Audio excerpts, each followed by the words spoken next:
Hi, I'm Shane. I'm Kelsey, and that's Dixie. And we're Love Hut for Life. We've been on the road in this big yellow house for a little over 2.5 years now. That's right, guys. And over our time on the road, we have made friends with so many nomads and seen every type that there is out there. So this week, we are asking all of our friends, what's the best advice that you have for future nomads? All of you sitting at home, watching YouTube, planning on the day that you will be out here with us. And guys, I really, really hope that this helps a lot of you out. Stay tuned till the end for our answer.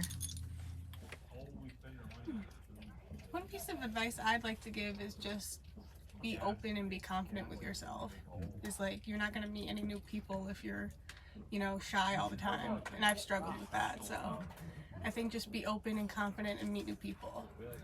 And the world is never as scary in reality as it is in your head.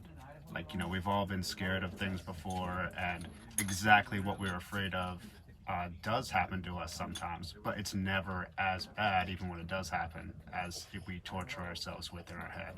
You kind of have to just, be brave, and, if shit happens, but you'll be better for the experience. What advice do you have for future nomads? Don't give up on your dream. Don't give up on your dream. I had my bus for several years before I was ever actually able to start the real building in it. And the whole time I was always on the internet, studying, looking, thinking, planning, obsessed with it, keeping me going to my daily job, taking care of all my responsibilities, but dreaming about it. And sometimes it seemed like it was never going to come. And then when I was building, when I finally was able to sell the house and get on the road, the year and a half of building was brutal. It was just like constantly, it was a lot of work, a lot of learning curve, a lot of work, but in the end it's worth it if there's ever such thing as an end. Shane and Kelsey are here because they're still making changes and doing things to help me out. So it never ends, but everything is sweeter when you've done it yourself and with help. I haven't done this all myself, but I would say just don't give up on your dreams, and and just keep pushing. And some days you're overwhelmed, you just have to stop and do something else. Another thing I found that's helpful is getting a fresh eye on things, because I can look at the problem over and over and over again, and I cannot come up with a solution, and I'm going crazy knowing I know there's a way to do this. And I get frustrated because my way doesn't work, and then I have to walk away from it. And then when I ask other people, they look at it and they're like, oh, well, why don't you just do that? And I'm like, of course, that was easy. Why didn't I think of that? So sometimes fresh eyes, walking away from it, not having to, get it all done at once, switching to a different project, that'll keep you going in the right path. And being grateful. I mean, I'm very grateful for all the help that I've gotten building my bus. All along the way, I had help. And very thankful for that, and keeping a thankful attitude and being patient with yourself in the process will get you where you need to go and stop you from just getting so frustrated that you just want to quit. Don't give up.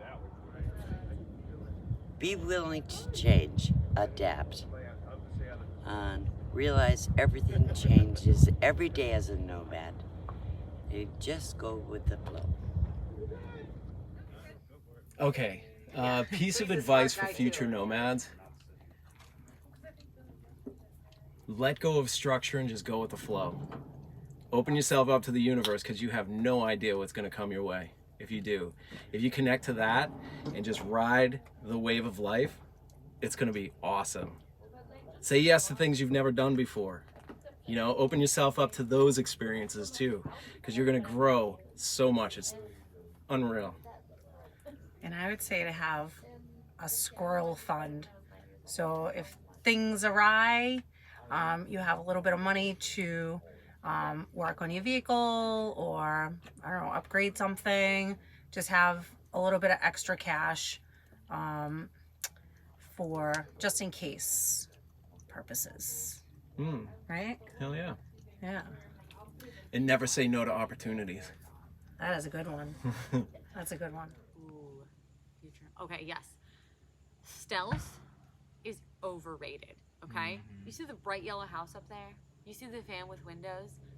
Anybody who can get you in trouble for parking where you're at knows what to look for. It doesn't matter if you're a bright yellow house. It doesn't matter if you're a white van. If they know, they know. Yeah. It's just be polite, be considerate, clean up your trash, like just, and be like friendly as much as possible when you're approached. Like create that good name. We are all marketers of this nomad dwelling life, and we got to convince the 9-to-5ers that we're nice people. So yeah, stealth is overrated.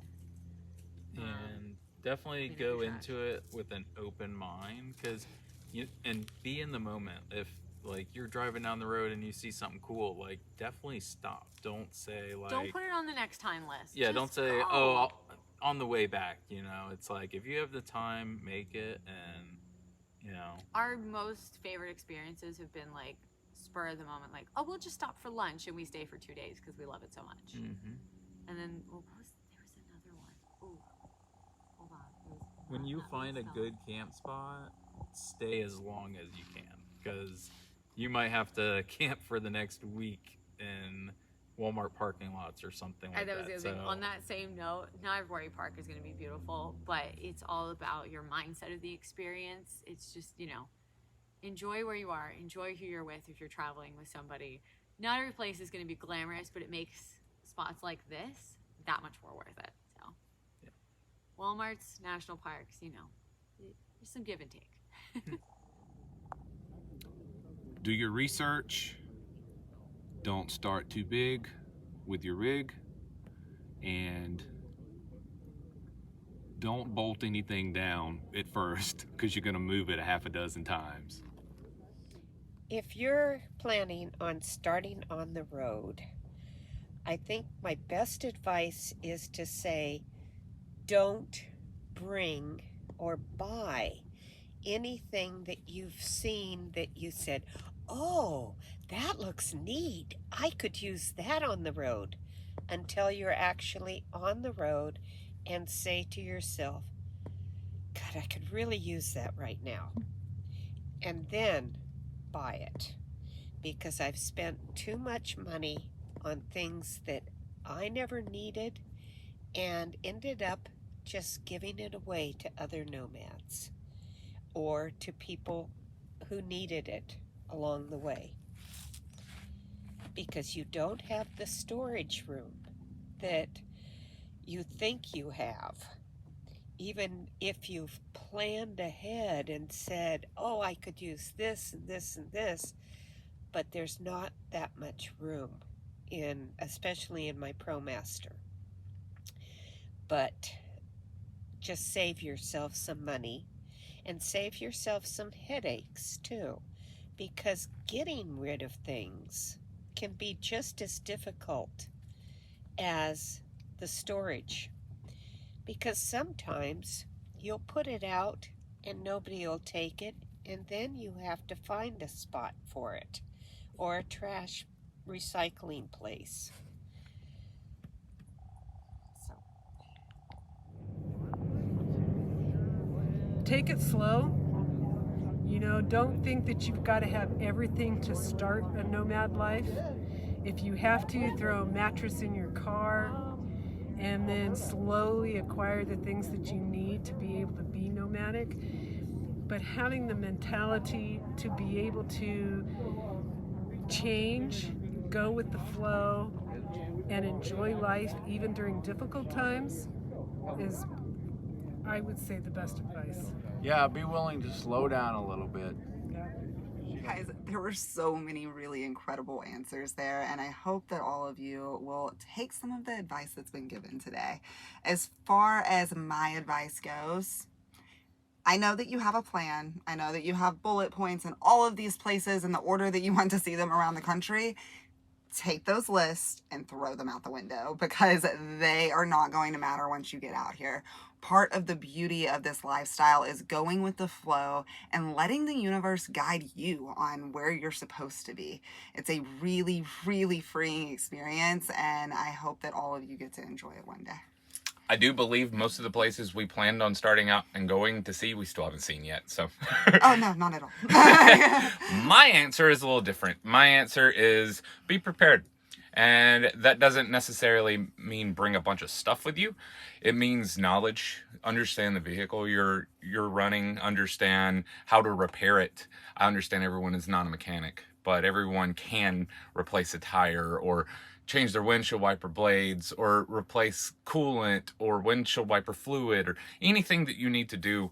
And that includes your solar system and includes your plumbing. Be familiar with what you have, because a lot of times when you're out in the boondocks, it's just you. There's no RV tech to call. There's no one to call unless you want to drive into town. So sometimes you just have to fix things yourself. And also on that point, for those of us who aren't necessarily physically capable of doing all of that, it's still important for us to understand our rigs, understand how to do all of those things, so that if we come across another nomad in the desert who does have the muscle capacity to do those things, like a Shane, then you are able to tell them exactly what you need to have done, and that's going to get you out of a bad situation a whole lot faster. Guys, I really hope that you got something useful out of this, and I want to take the time to say thank you to each and every one of you who are following along and who have watched this video, and to all of our nomad friends who are part of it. Guys, we couldn't do this without you, and are really appreciative to all of you. We'll see y'all next time. Peace out, guys. Have a good one. Bye, y'all.